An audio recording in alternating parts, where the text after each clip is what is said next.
હાલમાં રાજ્યમાં એસઆઈઆરની કામગીરી ચાલી રહી છે। શિક્ષકોએ બીએલઓની ઓનલાઈન કામગીરીનો વિરોધ નોંધાવ્યો હતો। તદુપરાંત બીએલઓ સહાયક તરીકે પણ પ્રાથમિક શિક્ષકોને ઓર્ડર આપવામાં આવ્યો છે, જેની જગ્યાએ અન્ય કેડરના કર્મચારીઓને આ કામગીરી સોંપવાની માંગ કરવામાં આવી હતી। રાષ્ટ્રીય શૈક્ષિક સંઘ અને શિક્ષક સંઘ એમ બંને સંગઠનો દ્વારા સામૂહિક રીતે આ આવેદનપત્ર આપવામાં આવ્યું હતું। આ વિરોધ પ્રદર્શનમાં તમામ બીએલઓ અને બીએલઓ સહાયક શિક્ષકો હાજર રહ્યા હતા। શિક્ષકોએ જણાવ્યું હતું કે હાલમાં આશરે 200 જેટલા શિક્ષકો બીએલઓ તરીકે ફરજ બજાવી રહ્યા છે। સરકારના નિયમ મુજબ 12 થી 13 કેડર બીએલઓ કામગીરી માટે જાહેર થયેલી હોવા છતાં 80% શિક્ષકોને આ કામગીરીમાં રોકવામાં આવ્યા છે। તેમણે નીતિ આયોગના રિપોર્ટનો ઉલ્લેખ કરતા જણાવ્યું કે ગુજરાત શિક્ષણમાં ટોપ 10 માં પણ નથી અને 18મા ક્રમે છે।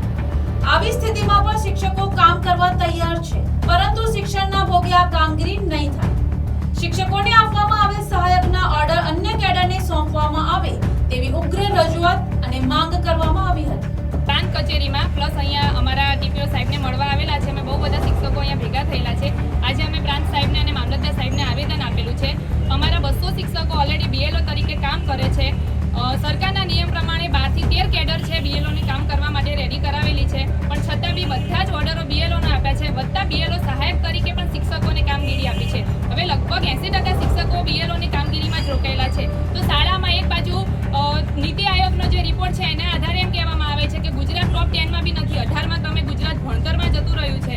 તો પછી ભણતરમાં અમારા શિક્ષકો જે આ મીઠાનું કામ જે કરે છે, તો બાળકોમાં જેમ ખાવાનું તમને પીરસવામાં આવે ને એમાં મીઠું ના હોય તો એનો કોઈ અર્થ નહીં। તમારા શિક્ષકો મીઠા જેવા જ છે। તો શાળામાં જો શિક્ષકો જ નહીં હોય તો બાળકોનું શિક્ષણ ક્યાં જશે? કામગીરી કરવામાં કંઈ વાંધો નથી, પણ શિક્ષણના ભોગે કામગીરી નહીં થાય।